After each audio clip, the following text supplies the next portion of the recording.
The combine has passed and pro days are approaching fast. Your favorite podcast, the Bluebloods, is here to fill that void. We discuss who is the top wide receiver in the upcoming NFL draft and share our thoughts on Chase Young's comments and decision to skip the NFL combine. We also let you guys know if we are riding the Jordan Love hype train that has been gaining speed since the Senior Bowl. And we also talk about the comparisons between Tom Brady and Joe Burrow. We have a full show and plenty of things to talk about, so let's kick it off. We're going to talk about who are really the top wide receivers in this upcoming NFL draft. As the NFL draft approaches, many experts seem to agree that CeeDee Lamb from Oklahoma and Jerry Jeudy out of Alabama are the two best wide receivers in this class. This wide receiver class has much more talent than these two players, though. Henry Ruggs III, Justin Jefferson, Jalen Reagor, T. Higgins, all will be available in this upcoming NFL draft. Lamb and Jeudy are projected to be top 10 picks by many experts, but some may question if these players are truly leaps and bounds above the rest. So, Brandon, do you consider CeeDee Lamb and Jerry Jeudy the best wide receivers in this draft class? And if not, who is getting overlooked in this sneakily loaded wide receiver class? So I do think that Jerry Jeudy is probably the top wide receiver in this draft, and that's just because I think he's probably the best wide receiver to come out of the past few drafts.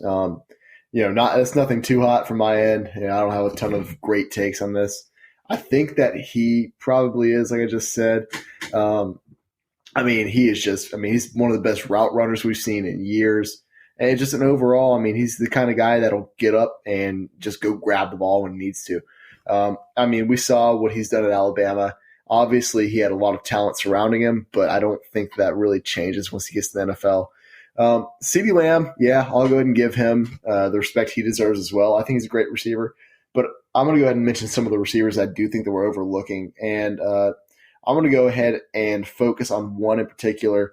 Some people would probably expect me to say Justin Jefferson, but everyone's heard me when what I have to say on Justin Jefferson. I think he is sneaky, and I think that he should probably be in the same conversation as CeeDee Lamb and Jerry Jeudy. But I want to talk about Michael Pittman Jr. for a second, because this is a guy that earlier this year we were super high on. Am I wrong? When we were talking about USC and their quarterback problems at the beginning of the year, when we saw, they had at one point they were down to like their fourth string quarterback.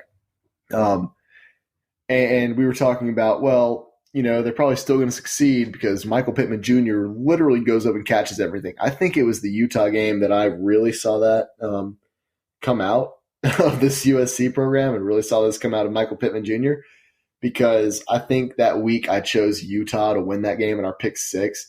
And so I was sitting there just mad. This game was on like a Thursday or Friday night, so I was even more mad about that. And Michael Pittman Jr., whoever, I think they were down to even past Keaton Slovis for this game. But the quarterback, his name was Matt. I remember that because all good quarterbacks are named Matt. Matt Fink. Yeah, Matt Fink. That's a good quarterback name. So they were down to Matt Fink, and all Matt Fink had to do was throw the ball 40 yards downfield, and Michael Pittman Jr. was catching everything thrown even remotely in his direction. So I think Michael Pittman Jr. is going to be a hidden gem in this draft, as well as I'm not going to steal your thunder. I hope if you don't mention this guy next, I'll go ahead and mention him again. So what are your thoughts, Zach? Yeah, so I actually agree with you to a point. I think Jerry Jeudy is by far the best receiver in this draft class, and it's by an extremely wide margin. I think this kid has everything you want in an elite prospect, like you highlighted. He has the speed, the size, the route running ability, and the physicality to be a real problem in this at the next level. I think people really sleep on how explosive Jeudy is, and people forget what type of system he comes from. And saving a system, the wide receivers are going to have to be able to block on the outside. And so Jeudy is probably the best outside blocker out of the top wide receivers in this draft class. And I think he has the highest upside. I think this guy could be the best wide receiver in the NFL at some point if everything comes together.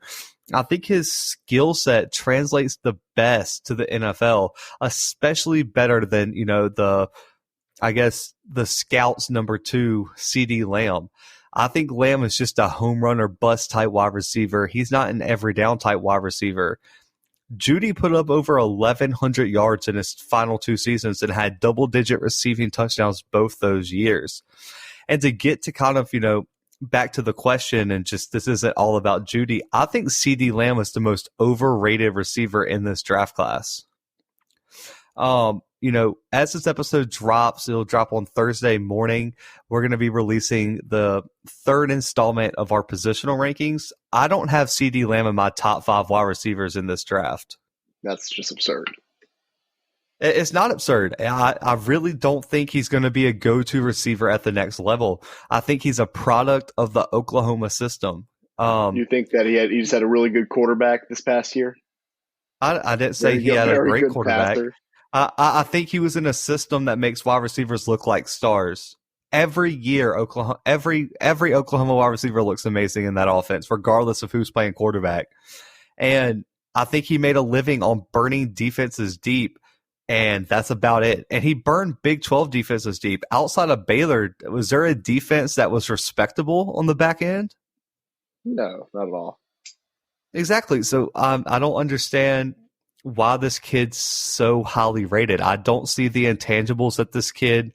I just really think he's extremely overrated. I think people see all the touchdowns and the highlight plays and the Sports Center top 10s, but that doesn't translate to the NFL necessarily. I think this kid is a bust. He's not a top 5 wide receiver. And to talk about 2 people who are top 5 wide receivers, I have Justin Jefferson and T. Higgins.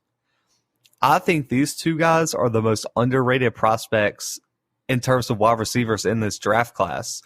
I think Jefferson has the potential to be the second best and just as good as Judy. I think he has elite route running, and I think he's underrated in his contribution to this LSU team this past year. I think you take him away, I don't think Joe Burrow does as well as everyone thinks he would. I think Justin Jefferson was the best wide receiver on that LSU team by far. And I mean, as an LSU fan, I'd like to, hear your opinion on it, but I think Justin Jefferson was grossly underrated this past season. Yeah, I think he was underrated, but I mean, I don't know if he was necessarily the best wide receiver on LSU's team. I mean, we can let the numbers speak for themselves. He had more targets than Jamar Chase had, and Jamar Chase had, he had hundreds more yards. And that's not to say that that's not to say that he was a bad wide receiver by any stretch of the imagination, but I think that he had a lot of talent in that system, and I think that I don't know. I don't think that he played at the same capacity as someone like Jamar Chase. I got you. I mean, I think Jamar Chase is going to be an outstanding wide receiver at the next level as well. But to get to T. Higgins, I think he has probably the best hands in this draft class. I need to see his development in other areas. I think he's a great route runner, but I need to see some more physicality. I need to see his game speed at the next level. I need to see him be that it factor, but I think he has more potential than even CD Lamb. And I think another player that a lot of people underrate, I don't know if I can put him in my top 5. He's right borderline, and that's KJ Hamler out of Penn State. Yep, that's what I was going to mention. Yes, people forget about this kid so much. I mean, this kid has elite talent. I think he was stuck in a system that didn't emphasize wide receivers, and that really hurt his draft stock. But if he finds some, I think he could be an amazing pickup in the 3rd, 4th round, these mid-round gems that we talk about sometimes. I think KJ Hamler is the epitome of that, and I think people should really be on the lookout for him when it comes to April and then next fall when the season starts. Look, if you need, I wouldn't be surprised. He probably won't go in the 1st or 2nd round. He'll probably fall to 3rd or 4th, like you mentioned. But I don't know if I'd be super mad at a team who needed a very reliable slot receiver going after this guy in the, maybe in the late 1st round or the 2nd round. I don't think I'd be mad if my team went after him. because that's exactly what he's going to be, and that's what he's been at Penn State for the past 3 seasons. He's been just a reliable target time and time again, and this is in a system where the quarterbacks don't necessarily shine a whole lot. So this kid's going to be he's going to be a great asset to some NFL franchise. Yeah, there's not many Sean Cliffords in the NFL, to be fair. So I think he's going to benefit greatly from this step to the next level. And I think we both agree Jerry Jeudy is leaps and bounds the best wide receiver in this draft class. And right. It's really hard to debate that. But so we'll move on to the next topic. This one's might be probably a little bit more controversial. We're sticking with the NFL draft covers, though, guys. And this we talk about should Chase Young skipping the NFL Combine raise any red flags for teams or coaches? And as most top draft eligible players headed to Indianapolis last week to show scouts what they could do, one notable player was missing. Chase Young, the top player on some experts' big boards, decided not to perform at the NFL Combine. This made news all across the country, and Young was asked about his decision recently and told reporters, quote, "I do not want to waste time trying to be a combine athlete," end quote. Further adding that later in the interview that he would rather show what he has to offer on the first day of training camp. Young will perform select positional drills at Ohio State's Pro Day, but will not do drills such as the broad jump, 40-yard dash, etc. Brandon, do you support Young's decision and his explanation for skipping the combine? And do these developments raise any red flags for you in terms of Chase Young as a prospect? Oh, man, it's just, I don't know. To me, it's strange. It's almost like he's hiding something, right?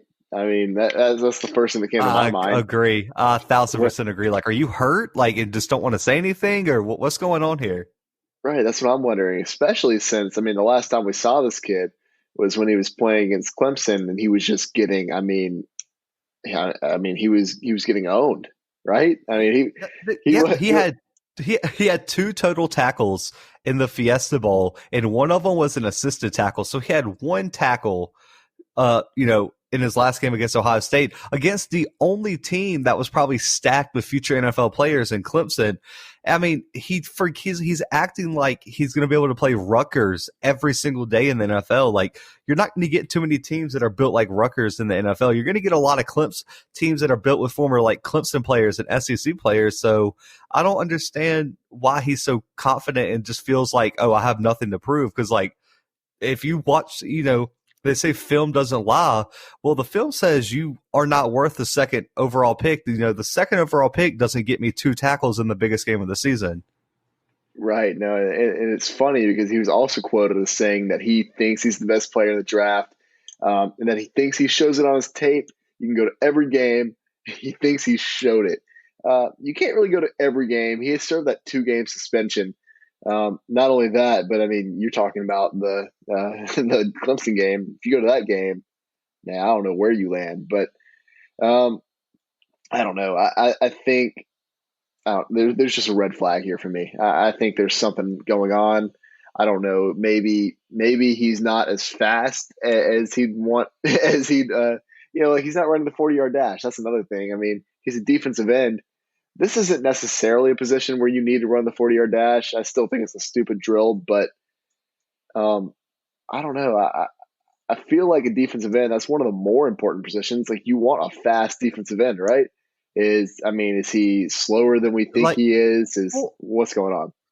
Well, I don't even think it's that. I mean, I forget which one it was. One of the Bosa twins ran like a 4.7 or 4.8. Like, they weren't flying. I mean, and I would imagine he runs probably around a 4.7, 4.8, but you want quickness from your defensive end, maybe not just straight line 40-yard dash speed. So like something like the 3 cone drill would be way more important for a defensive end, just to test the bend and the quickness of a defensive end. But I just like you said, I don't understand what he's looking for, what he's trying to prove here. And I think it's raised plenty of red flags for me. And I think I highlighted last episode that this is why he should not be drafted above Isaiah Simmons. Isaiah Simmons was like, hey, I'm going to be a top 10 pick, but I'm going to go out here in the combine and show you guys why I'm better than everybody. Right, exactly. It's just there's something going on, and I can't put my finger on it, and it's obviously become norm for certain positions to be like, hey, I'm not going to participate in the combine. I mean, if you're a quarterback, there's not a lot of quarterbacks, and not a lot of quarterbacks are going to be drafted pretty high that are participating, right? I mean, that's become the norm. We don't have what's his name? Who was the quarterback from Notre Dame like 10 years ago that just put up like 30 reps on the bench press? Dang, I know who it is. Anyway, it's like Brady Quinn. Yeah, it was Brady Quinn. Yeah, Brady Quinn just put up as many as he could. You just don't have that anymore, because it's pointless. But for a defensive end to sit out, that's, you don't really see a lot of that unless there's something going on. Well, I think it raises other red flags because, yeah, there's always a chance of injury, but you're showing the scouts that, like, you weren't scared, that you're here to compete. His teammate, Okudah, literally hurt himself in the drill and had to be held back by Deion Sanders to not go back out there and finish. That shows heart.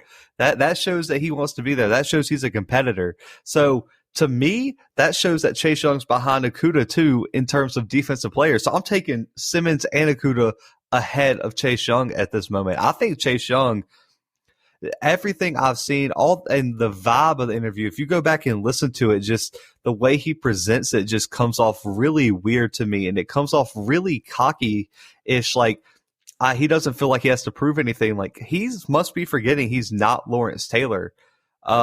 You haven't done a single thing. I mean, not a single thing in the NFL. Like, there have been so many busts that were projected to be better than this kid, and he just thinks that, oh, I led the Big Ten in sacks, so I'm here, guys. You should take me with the number one pick and just trust that I can perform. I think it's a joke, to be completely honest with you. And, performing at the combine supports the film that you've put out the last 3 years. It shows the scouts that you're worth taking in the top 10 or taking in the top 2 as he thinks he should be. And yes, there are combine athletes, but Brandon, I mean, if he goes to Indianapolis and just lights the combine on fire, is everyone saying that he's a combine athlete? No. I don't think so. I don't think so either. And, it may come down to something as simple as, hey, right now, I know that I'm the number 2 overall draft pick. I mean, because I don't think that him sitting out from the draft is going to change that. I don't think a team's going to be like, oh, well, he's got a bad attitude, whatever. Who really cares? And, as long as this kid's talented, that's really. I mean, you can look at a certain point. If you're the middle of the road, middle of the pack kind of player going to this draft, and then you pull this kind of thing just for no reason, and you're acting. I mean, come off with some kind of like awkwardness, some kind of cockiness to it. Yeah, it's going to hurt your draft stock. But if you're Chase Young, teams have already decided. I mean, let's face it. Teams already know who they're drafting at this point for the most part. If you have the number 1, 2, or number 3 position in this year's draft, you've got it down. I mean, you've got it locked down basically. So I don't think this is going to hurt him. In any other situation, if this wasn't Chase Young, I think that this would hurt him, but it is Chase Young. So I don't know. I think that he knows he has this opportunity to sit out. He knows where he's at, and he's taking full advantage of it. And I mean, while I don't agree with it, I can't really. I don't know if I can shame this kid about that. You know what? I'm taking the opposite route. I'm shaming. So listen, I know Chase Young probably listens. He's probably listening right now as we're recording. He needs to surround himself with some better people, some better management, because he's got to have this put in perspective, man. I mean, this whole idea of the tape doesn't lie. I've put out tape. Well, dude, the tape says you're not a perfect prospect. I mean, there's never in the history of the NFL just been a surefire prospect. There are people who thought Jamarcus Russell was a surefire prospect, and look where that got him.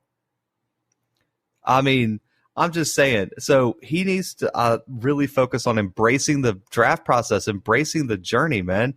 I mean, this is an interview, but you're gonna look back, I mean, and be like, yeah, like I was at the combine. I ran like Isaiah Simmons is gonna look back and like tell his kids like, yo, I went to the combine, ran like a 4.39. And he's going to make himself a lot of money based off that performance. We've talked about the combine doesn't make everything, but the combine helps some people. I mean, we've seen multiple players show that they're worth the pick they got. I mean, if Chase Young goes and kills the combine, there's a chance Joe Burrow's not taking number 1. You can be the first pick in the draft if you just went out there and lit the combine on fire. You never know. And I just really don't like this thing. I don't like to use this word, but I'm going to use it. The D word. Oh, no. Chase Young is a diva. And divas don't make it very far in the NFL.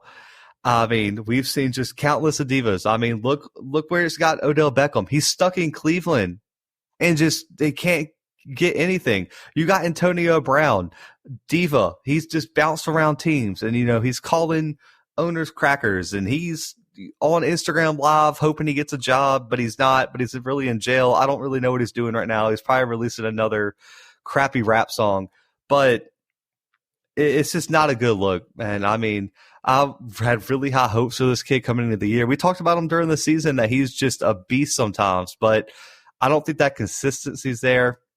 And then add that on top of the type of attitude he's put out there and the type of, oh, y'all should just take me because my name's Chase Young and I had 16 and a half sacks this season. Like, dude, like no one cares. I promise you not many people care in the NFL. There's Von Miller sitting there laughing at that. And yeah, I mean, you can say what you want about divas, by the way, and this is the part that caught me. But let's talk about maybe the most famous NFL diva of all time, Terrell Owens. Where's he at, Zach? Oh, that's the Hall of Fame. I'll give you that. Yeah. That is a Hall of Fame. Canton, Ohio. You got him to Canton, Ohio, man. So that's pretty sick.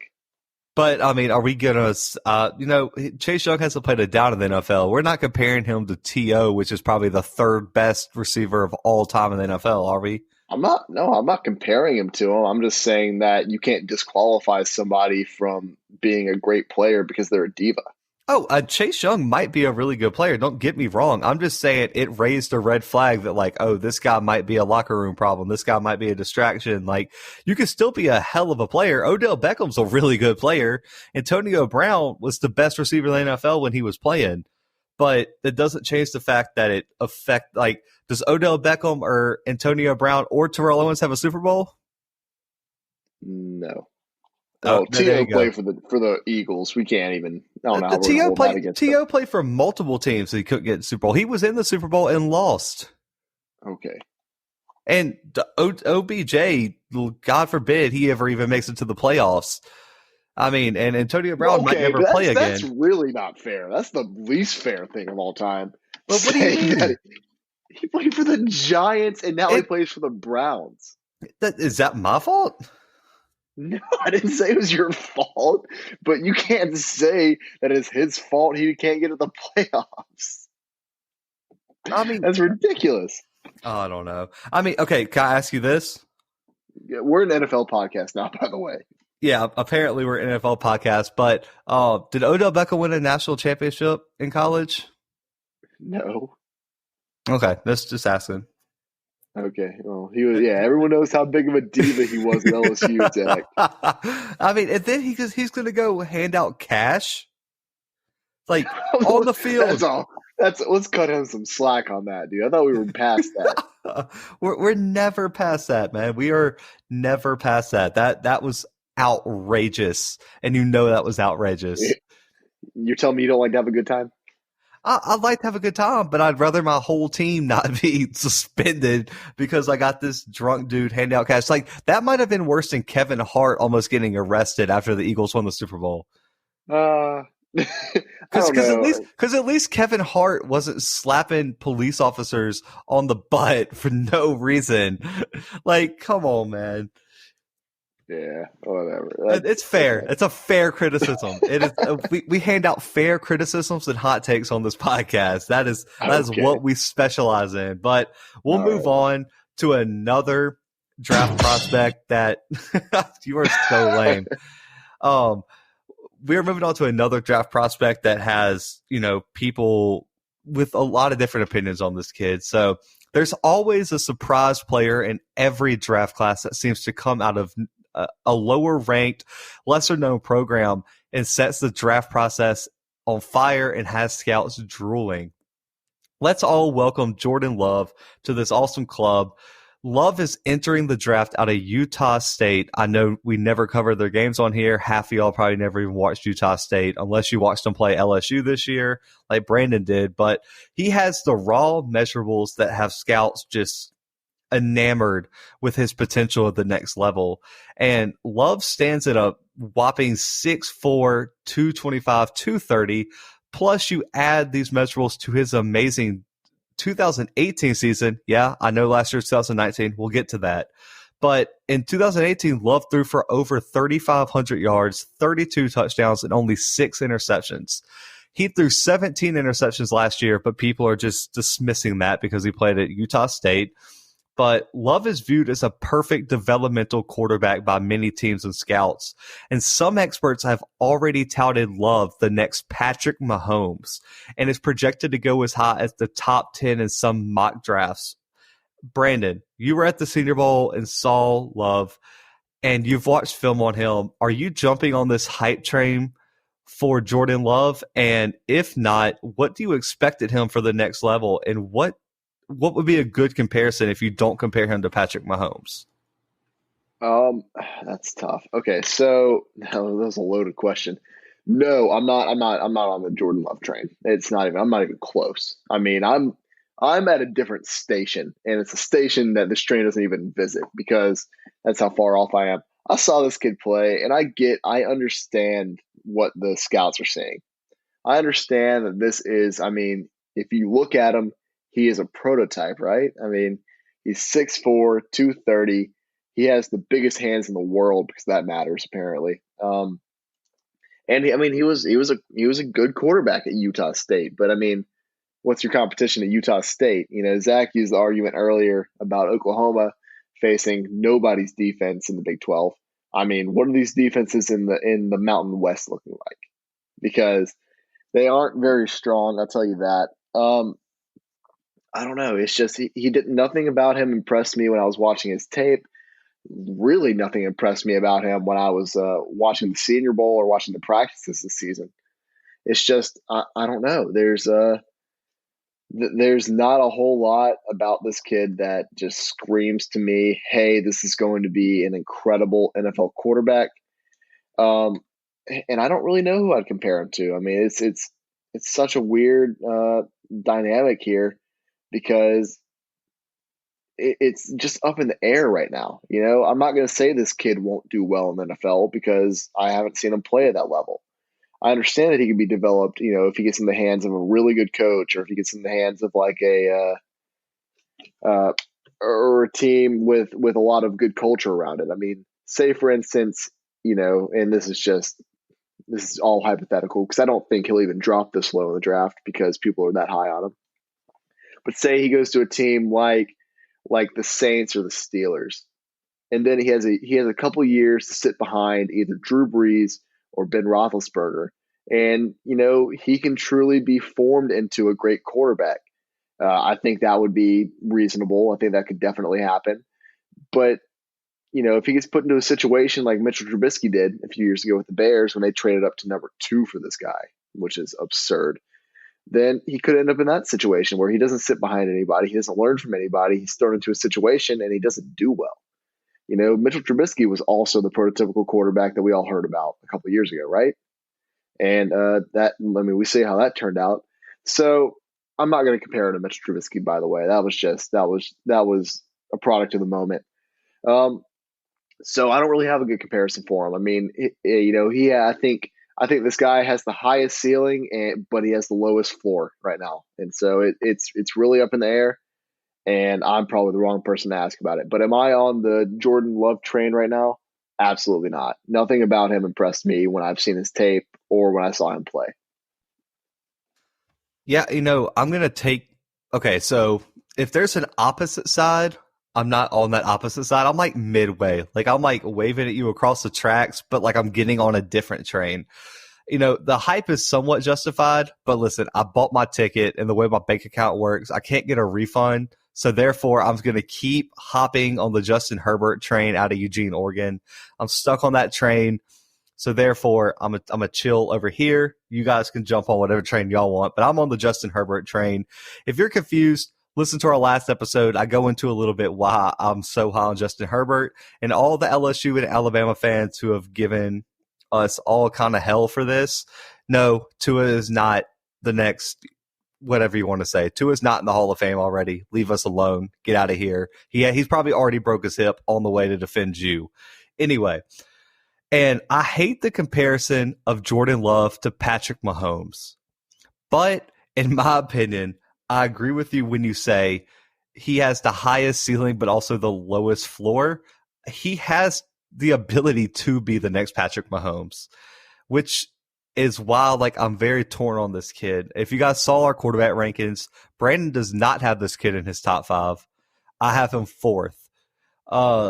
I think all the physical tools are there. I don't even think you can argue that point, Brandon. I mean, he has the arm, he has the legs, he has everything. He has the size. He has everything he needs to be a successful quarterback, but he needs time to develop. He can't start next season on wherever he goes. He needs a proper system. He needs a system that will make use of all these intangibles that he brings to the game. And it's funny because the perfect team for him is the team that has his prototype already at quarterback. I think the Carolina Panthers are the perfect place for this kid. Because my pro comparison is Cam Newton. I think Cam Newton, it might be a little bit bigger than this kid, weight-wise. They're about the same height. But I think sitting behind a QB that also has similar athletic ability like Cam would do wonders for Love's development and allow the team to already have a playbook and a mentality set for his skill set. And another thing is, people forget Joe Brady is now the offensive coordinator in Carolina. You add Cam Newton, a year behind Cam Newton, all these intangibles that Jordan Love brings, and Joe Brady, and you were cooking with Crisco, and you're going to set the whole kitchen on fire. I think Jordan Love could end up being the best QB in this draft if he falls into the right situation. But he also, like Brandon said, has the lowest floor and could end up being the biggest bust and set some team way back. Which team will take that risk and who will take the chance to get that reward? There were people who were calling the Chiefs asinine for coming up and getting Patrick Mahomes when they did. That's where I can see the comparisons, but I don't think he's going to be Patrick Mahomes, in my opinion. I think he'll be more of a Cam Newton. And yeah, Cam Newton went to a Super Bowl, won an MVP, whatever, but he's going to have to sit behind and learn. He's not going to come in and start day one like Cam did. I think the biggest thing that will determine how Jordan Love ends up in the NFL is his decision making. He has to not throw 17 interceptions in a season. I mean, that has potential to be Jameis Winston right there. But he also needs to sit behind Cam and put on some more weight. I don't think 220 is enough for his frame for the NFL. He can make the big plays outside the pocket. He can hit every route and target every part of the field and pick your defense apart if he has the time and he can work on his accuracy and decision making. But is he worth the risk, in my opinion? I would say yes. And so let me explain. There are so many questions about, is Joe Burrow a one-year wonder? Or one-hit wonder, or is Tua just, in a cast already somewhere? So I think a team is going to see that Jordan Love is a risk, but so is taking a lot of these other quarterbacks in the draft. And so I think he has a higher ceiling than both Joe Burrow and Tua Tagovailoa, but he does have a lower floor. So is it worth taking that risk? It probably is to a team that is desperate to win now. And so that's why I can see the hype train, but I don't think he's the next Patrick Mahomes if you ask me right now. No, he's definitely not. That's just absurd, by the way. You can't – I don't know how you compare him to Patrick Mahomes because there's only one Patrick Mahomes, right? I mean, that would be – I can't even think of another – I really can't even think of another comparison that would be just that absurd. I know. One I other mean, thing. really and truly, the only person that like I think you could compare Patrick Mahomes to, and I don't think he had as much mobility, but he had the arm talent, is Dan Marino. Yeah. And that's it. And if Dan Marino was in an Andy Reid system, the world would have already ended because they would have literally burned the entire world down. Yeah, I mean, that would have been insane. That would have just been the best team of all time. But one thing I will mention, I guess, since we're an NFL podcast now, I'm going to go ahead and defend that. By the way, this we're talking a lot about the NFL. I mean, this has a lot to do with the NFL. This is the transition between college and NFL. So, if you don't want to listen to it, get off our back. Take it back. No, yeah, get off our back. Keep listening. I'm not going to say don't listen, but keep listening because we need that. I don't. Do you really think Cam Newton's going to be in Carolina next year? I mean, there's been a lot of talks about him getting traded, right? I believe just recently they said they committed to him for at least next year. Okay, well, we'll see. I think they will. I mean, dude, could you imagine Joe Brady with Cam Newton? Yeah, and I think Cam Newton's going to be another one of those players that just he doesn't like where he's at. And so he's not going to play well if he's just being stagnant. You know, and that may change with Matt Rule and Joe Brady going into this franchise. But he, I mean, if you looked at him before his injury last season, or even 2 seasons ago, he's not happy where he's at. I mean, I don't blame him for that. I mean, he's had a rough time, but I think under new management, new head coach, young, fresh offensive coordinator, I think he's going to give it another go. I think they're going to get some weapons for him, and I'm going to be really interested. I mean, how much confidence do they have in their backups? I believe Will Grier is the backup right now, and then Kyle Allen we saw this past year. How much confidence do they have moving forward in those? Because I think Jordan Love is worth the risk over Kyle Allen. Oh, absolutely. Personally. So that's why I think Carolina's the perfect fit. And I think Jordan Love has more similarities to Cam Newton than he does Patrick Mahomes, in my opinion.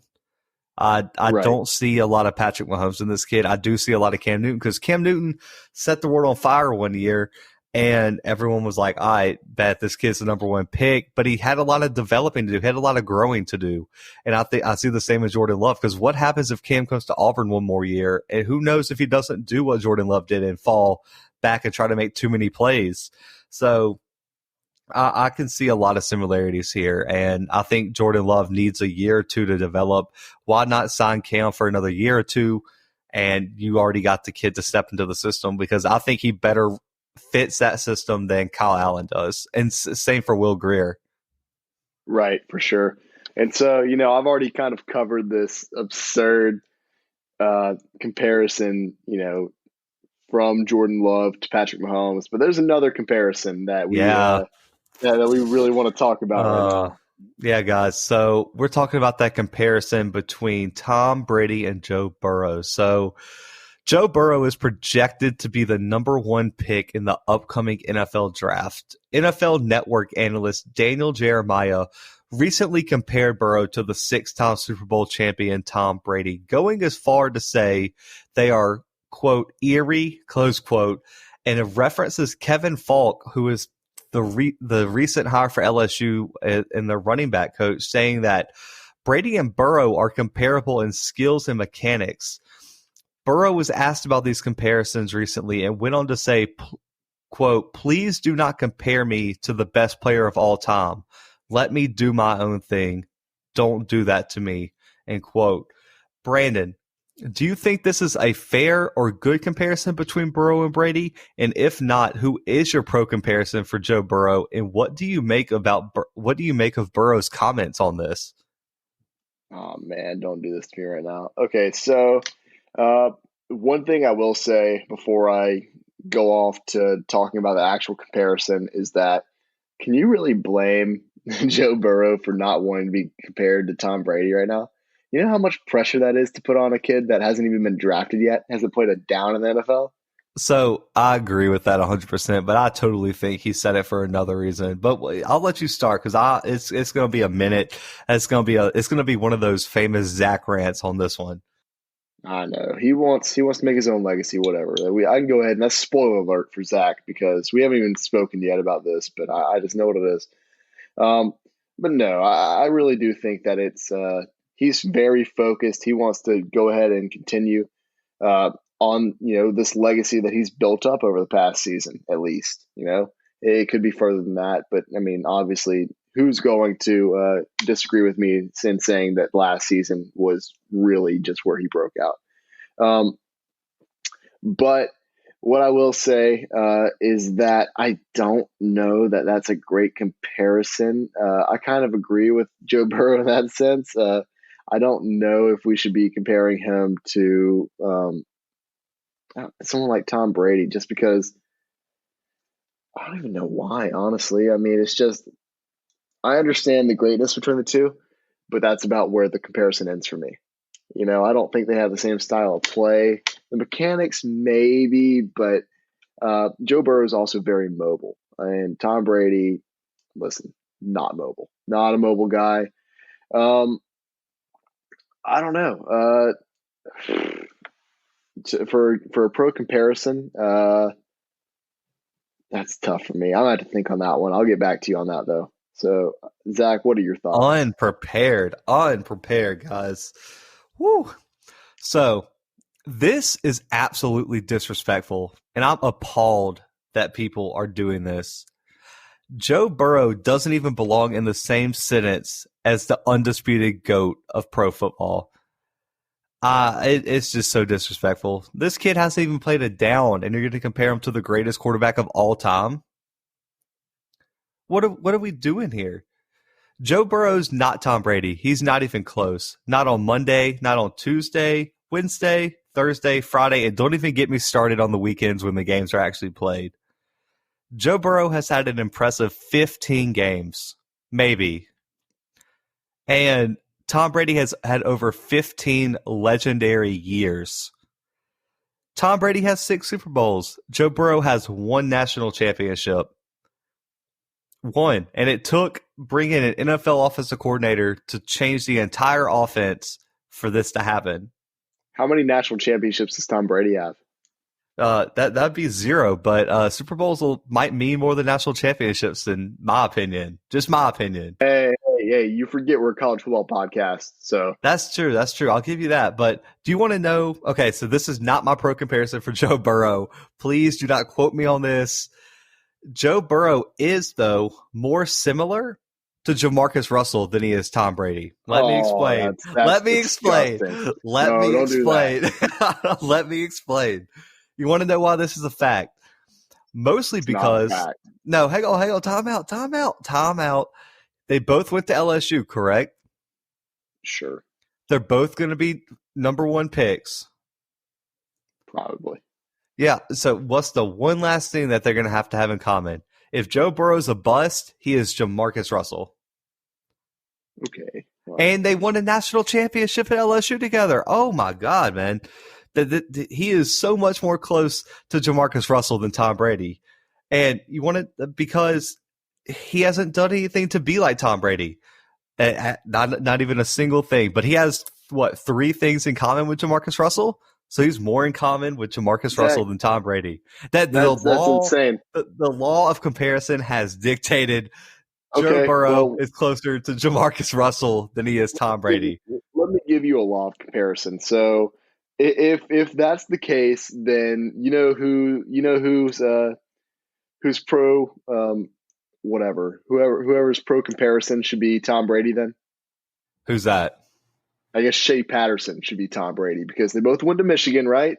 They're both probably going to be like 6th-round draft picks, and neither one of them won a national championship. So that's 3 things right there. Okay, hang on. How funny would it be if the Patriots pick Shea Patterson and just go on to dominate the NFL? Like that would be I would have to pull this clip and you would be shamed from the podcast. But I actually pull my interview with him because that would be kind of sick. I actually don't think Joe Burrow is going to be Jamarcus Russell, guys. That was just to piss off Brandon. But Joe Burrow is not Tom Brady. His pro comparison for me, I mentioned maybe a little bit of Jared Goff, but I think his perfect comparison is Matt Ryan. They have similar size frame. They have the ability to win some games just based off their accuracy and arm talent, but they don't have an amazing arm. And they need help to win games and get to the top of the mountain. Matt Ryan could get to the Super Bowl, but he needed Julio and a ridiculous defense and a perfect coordinator in Kyle Shanahan to get to the Super Bowl. Joe Burrow needed Coach O to go out and get Joe Brady. He needed Justin Jefferson and all these legendary wide receivers that were some of the best in LSU history. And he needed the best offensive line in college football to get there. I think Matt Ryan and Joe Burrow are very similar, and Joe Burrow will probably be a starter just like Matt Ryan in the NFL. But is he going to be a Hall of Famer? Probably not. Is he going to be the best quarterback in this draft? Probably not. But he will be just good enough to get the Falcons to the playoffs every now and then. Yeah, I mean, I can't argue with you. I can, but I can't argue with you about comparing him to Matt Ryan. You know, that was one of the players that crossed my mind when I was thinking about who I would choose this pro comparison. I don't think that's a bad pro comparison at all. I think Matt Ryan's a very good quarterback. I don't know, because I can't think of anyone better than that, really. I think Matt Ryan's a good comparison. Maybe like an Aaron Rodgers in a sense. Stop. Not really. Stop. Come on. Get out of here. Zach, you're okay. So don't go on with somewhere. We're not going to act like that's the most absurd thing that's been said on this episode today. Aaron Rodgers has probably the second best arm in like the NFL right now. Joe Burrow doesn't even have a top 4 arm in the current draft class. Okay, Zach. Well, we're going to check in about 8 months, right in the heart of NFL football season, and we're going to see where these quarterbacks sit. We're going to check out our draft prospects, and when Justin Herbert is not doing anything, we'll talk again.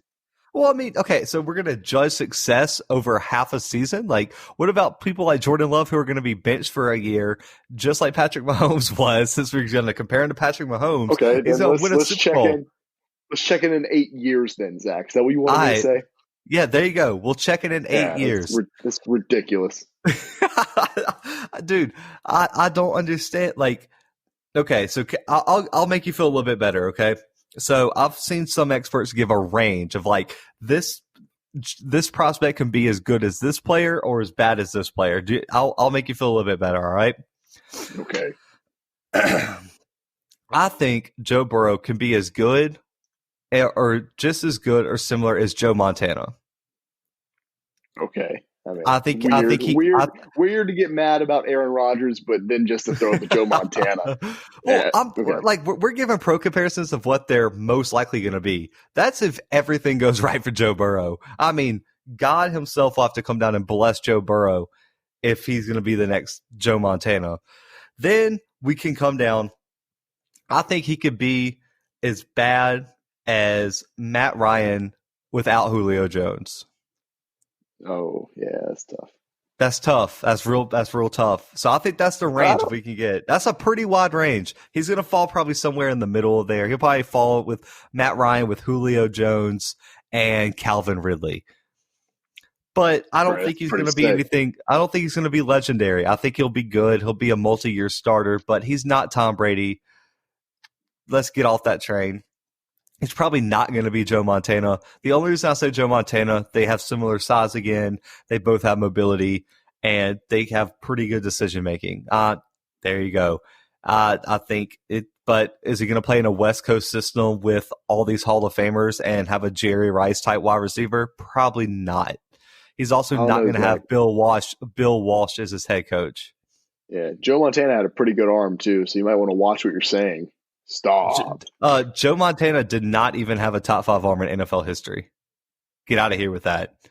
Montana did. You can be good without having a top 5 arm in NFL history. Okay, you can have a good arm. No, not even in history, just in his time. Like, I mean, I don't think Joe Montana had a spectacular arm. I mean, he was good, but I don't think he's on the same level as someone like Dan Marino or like just pure arm strength. Like we could even put Brett Favre in there. I mean, Brett Favre could probably throw it across the country.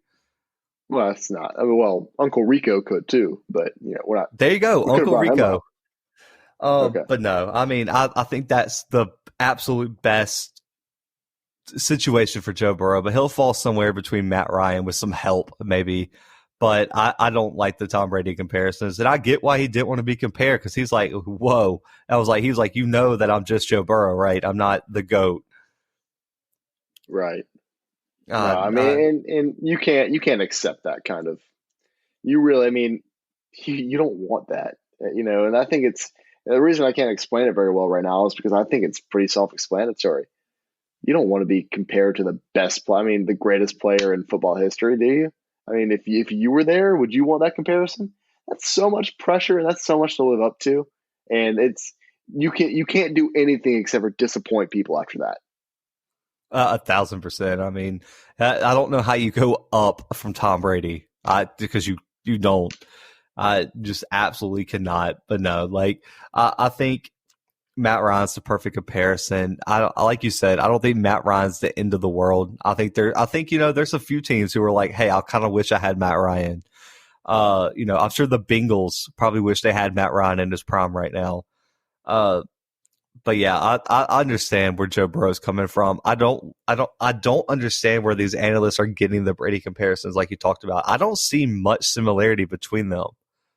I really don't. Maybe from a leadership standpoint, I could see it. If you said, oh, he's a leader like Tom Brady, I got you. We can be clear on that. That's fine. But I don't like the just mechanics and his skills and everything. Because like you said, he's more mobile than Tom Brady. If we're comparing him to a legend, the Joe Montana one is way closer to his skill set than Tom Brady. Yeah, that's true. Personally. We don't really see a lot of Joe Burrow. I mean, I don't know. He moves around a lot. And that's, before this past season in 2018, he relied on his legs a lot, like a lot.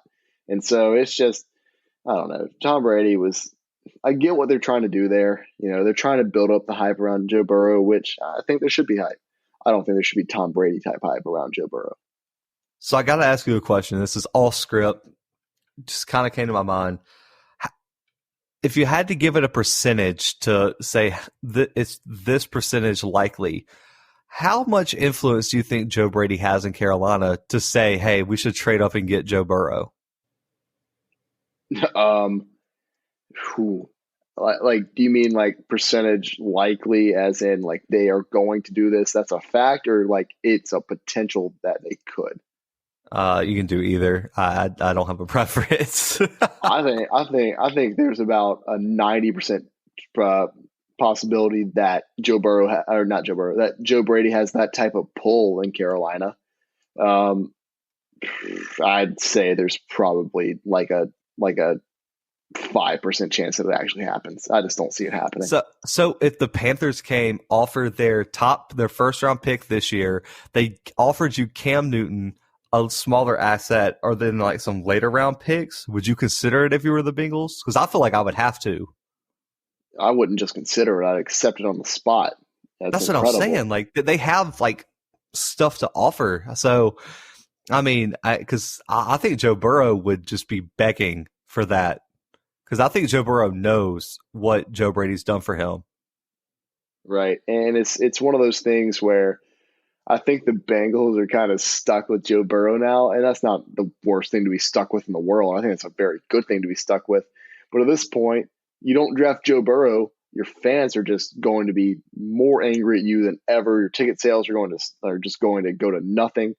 But if you trade that first pick overall for another quarterback, a pretty good quarterback, plus all these assets, your fans can't really be that mad, right? And so you probably save face there. Like the Bengals fans are not exactly the most logical, understanding fans in the world. It's true. Cincinnati's a weird place. That might be the understatement of this entire episode. And we've said some pretty outlandish things on this episode today. But guys, that is a wrap for right now. We will be back next week with more storylines, more college football content, more half NFL content if you want to consider it that. The draft, I think, is universal across the sports world. I mean, how else are you going to get all your college football content? You never know. But if you want to follow us on social media, at the _Bluebloods on Instagram, at the Bluebloods pod on Facebook, at the _ Bluebloods on Twitter. We'll make a formal announcement later. We'll drop links on social media. We got a new website. Check it out. We are like legit now, guys. We even out of pocket for a .com website. Check us out at the bluebloodspod.com. All our content from our blog is on there. We got a whole new design, whole new layout. Content will be going up. Links to almost everywhere you can find the podcast are up there. There's even like a little streamer. Click play. Check out the most recent episode. Go subscribe wherever you listen to podcasts. We're available literally everywhere. More content coming. We're releasing our positional rankings for every position for this upcoming NFL draft. One daily. Wide receivers will be coming out today. O-line coming out Friday. And we'll kick it back up Monday with some defensive players. But outside of that, for right now, we out here.